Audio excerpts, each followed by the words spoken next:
देखिए भाई साहब, हम तो बड़े प्रोग्रेसिव लोग हैं, हमें तो बिटकॉइन भी चलेगा। हाँ, बिटकॉइन चलेगा। क्या तुम मुझे बता सकते हो कि तुमने ऐसा कौन सा तीर मारा है? वैसे तो कुछ नहीं। और डाउरी में तुम्हें गाड़ी मिल रही है? I have done the MBA.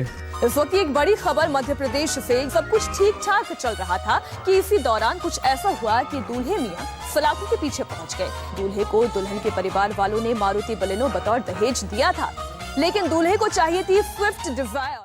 ये फुटेज देखिए, ये फुटेज है रिटायर्ड मद्रास जज और उनकी फैमिली की। यहाँ जज और उनके बेटे अपनी बहू को पीट रहे हैं, वो भी उनके बच्चों के सामने। और आप इस फुटेज में जो कुछ भी देख रहे हैं उसका सिर्फ और सिर्फ एक रीजन है, वो है दहेज। इस वीडियो के वायरल हो जाने के बाद उन पे इतना प्रेशर आने लगा कि वो कोर्ट में जाके इनके खिलाफ कोई बयान ना दें। Criteria and main goal of them is to remarry him for the sake of dowry and other things. My father has fulfilled everything, but the point is they are not much satisfied with it. They wanted more and more. और India में इसी दबाव की वजह से जो लोग ऐसा काम करते हैं वो बच जाते हैं। यहाँ तो सिर्फ मैंने आपको डोमेस्टिक वायलेंस का केस दिखाया है, इंडिया में इससे बहुत सी बड़ी बड़ी चीजें हो जाती हैं। और दहेज की दानव ने निकल ली एक और जिंदगी। पति, सास और ननद ने दहेज के लिए प्रताड़ित किया। Hung herself at her home in West Delhi after strangling her 1.5-year-old daughter. और अब भीम सिंह ये कह रहे हैं कि दहेज के चलते उसकी बेटी की हत्या की गई है। हर साल इंडिया में लगभग 8,000 डेथ रिपोर्ट होती हैं इंडिया में डाउरी की वजह से। और यहाँ सबसे बड़ी सोचने वाली बात है कि रियल नंबर इससे कितना बड़ा होगा जो कभी सामने तक नहीं आया। और जो लोग इन केसेस में पकड़े नहीं जाते वो इसे फिर करने की दुगनी हिम्मत ले आते हैं। यहाँ आप ही सोचिए, अगर आपकी बहन की नई नई शादी हुई हो और कुछ दिन बाद आपको पता चलता है कि वो XYZ रीजन से जल के मर गई, और उसके बाद आपको ये पता चलता है कि उनके ससुराल वालों ने आपकी बहन को जला के मार दिया दहेज की वजह से। क्या आप फील कर सकते हैं आप पे क्या बीतेगी? और इसी पे सोच लीजिए कि उनके ससुराल वाले बहुत पावरफुल लोग हैं और आप उनका कुछ नहीं कर सकते। तो जो ये लाचारी वाली फीलिंग आपके अंदर आ रही है वो आज इंडिया में हजारों घरों में है। और यहाँ सिर्फ वायलेंस नहीं है, वायलेंस तो एक प्रकार है। और यहाँ डाउरी में बहुत सी चीजें होती हैं, जैसे सेक्स सेलेक्ट करके अबॉर्शन करवा देना। जहाँ कुछ लोग प्रेगनेंसी के टाइम ही सेक्स का पता लगा के उसका अबॉर्शन करवा देते हैं, वरना बहुत सी जगह लोग पैदा होने के बाद लड़कियों को मार देते हैं। जैसे Nowhere is demand and reverence for gold as great as in India. Despite the nation's poverty, an estimated $32 billion worth of gold is in private hands, most of it jewelry. जैसे 1980 में जब गोल्ड का price बहुत ज्यादा बढ़ने लगा तो researchers ने ये देखा कि लड़कियों का डेथ रेट इस टाइम पे बहुत ज्यादा बढ़ने लगा, क्योंकि उनके माता पिता को ये लगने लगा था कि दहेज की वजह से उनके ऊपर बहुत भारी बोझ होगा। और एक फैमिली में जितना भी पैसा है उस पैसे में सबसे बड़ा जो डिसीजन था वो दहेज का आ गया था, क्योंकि दहेज अब एक मिडिल क्लास फैमिली की 3 साल की इनकम के बराबर होता है। और यहाँ ये सोचने वाली बात ये भी है कि पूरे 3 साल की कमाई सिर्फ एक बच्चे के दहेज में लग जाती है। ये ग्राफ देखिए, जहाँ 1940 में दहेज सिर्फ 40% लोग देते थे, वो नंबर आज बढ़ के 90% हो गया है। चलिए अब जानते हैं इंडिया में डाउरी का सिस्टम आया कहाँ से। इस चीज पे यहाँ बहुत सी थ्योरी है कि दहेज प्रथा आई कहाँ से।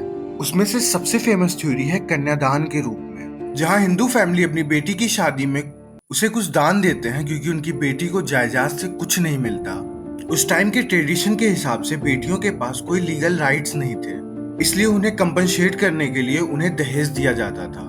पर अब दहेज का कॉन्सेप्ट बहुत अलग हो चुका है। अब दहेज अपनी लड़की को नहीं, उनके ससुराल वालों को दिया जाता है। और अब दहेज तय करने के लिए कि कितना दहेज देना है, दूल्हे की मार्केट वैल्यू देखी जाती है, जैसे उसके पास प्रॉपर्टी कितनी है, उसकी जॉब कौन सी है और उसकी जात क्या है। जहाँ दुनिया में डाउरी की प्रैक्टिस कम होते जा रही है, वहीं इंडिया में डाउरी की प्रैक्टिस बढ़ती चली जा रही है। इसके पीछे कई थ्योरी दी गई हैं, जिनमें से आज हम 3 फेमस थ्योरी के बारे में बात करेंगे। तो डाउरी के फील्ड में काफी सारी थियोरीज है on how dowry evolves with certain factors, लेकिन डेटा बहुत कम है, तो इसलिए कोई वो थियोरीज टेस्ट नहीं कर पाया है। तो हमारे पेपर में बेसिकली हमें एक अच्छा डेटा सेट मिला जिसकी वजह से हम ये सारी थियोरीज टेस्ट कर सकते हैं। पहली थ्योरी प्रेजेंट की है famous Indian sociologist MN Srinivas ने, और इस थ्योरी को बोलते हैं संस्कृताइजेशन। सिंपल शब्दों में संस्कृताइजेशन एक प्रोसेस है जहां लोअर कास्ट के लोग अपना स्टेटस बढ़ाने के लिए अपर क्लास की प्रैक्टिसेस को कॉपी करने लग जाते हैं। इस रिपोर्ट में MN श्रीनिवासन कहते हैं कि डाउरी की प्रैक्टिस सिर्फ अपर क्लास में थी, लोअर क्लास अपना स्टेटस बढ़ाने के लिए ये प्रैक्टिस को कॉपी करने लगे। चलिए अब चलते हैं दूसरी थ्योरी पे जो सिवान एंडरसन ने दी थी, जो कहती है डाउरी का एडॉप्शन बढ़ा है इंडिया में इकोनॉमिक डेवलपमेंट की वजह से। स्पेशली हिंदू सोसाइटी में एक परिवार अपनी लड़की की शादी ऐसे परिवार में कराना चाहता है जिनकी कास्ट उनसे ऊपर है, पर लोगों का इस पे कहना है कि हम अपनी कास्ट में शादी ज्यादा प्रीफर करते हैं, इसलिए ये थ्योरी सिर्फ पेपर तक ही अच्छी है। चलिए अब आ जाते हैं लास्ट थ्योरी पे, ग्रूम क्वालिटी थ्योरी। पिछले कई सालों में ग्रूम क्वालिटी बढ़ी। तो अगर आप देखेंगे कि 40, 50, 60 जैसे देश आजाद हुआ फॉर एग्जांपल 47 में और उसके बाद वगैरह, तो काफी आप देखेंगे कि एजुकेशन में काफी इन्वेस्टमेंट्स हुई and most of it was on main ही है, इसलिए परिवारों को दहेज देना पड़ता है। अब जैसे लड़के ज्यादा एजुकेटेड हुए और उनको अच्छी जॉब मिलने लगी, उनकी मार्केट वैल्यू बढ़ी और इससे ज्यादा परिवारों को दहेज देना पड़ा।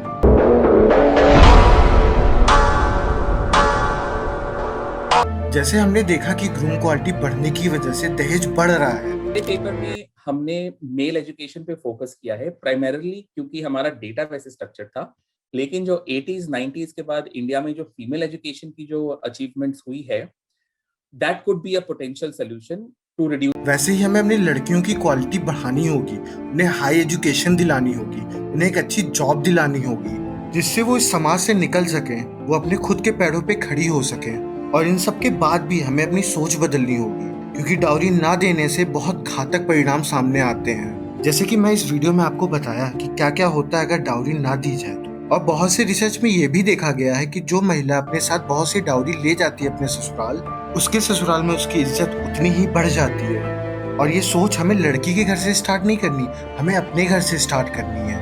क्योंकि लड़की वाले कितना भी सोच लें कि हम दहेज नहीं देंगे, पर लड़के वाले चाहें तो वो डिमांड कर सकते हैं कि आप यहाँ दहेज दीजिए वरना आप कहीं और देख लीजिए। क्योंकि शादी का ये मतलब बिल्कुल नहीं होता कि सारी जिम्मेदारी लड़की की फैमिली की होती है। एक गरीब परिवार कहाँ से लाएगा इतना पैसा कि वो दहेज भी दे और अपनी बेटी की शादी का खर्च भी।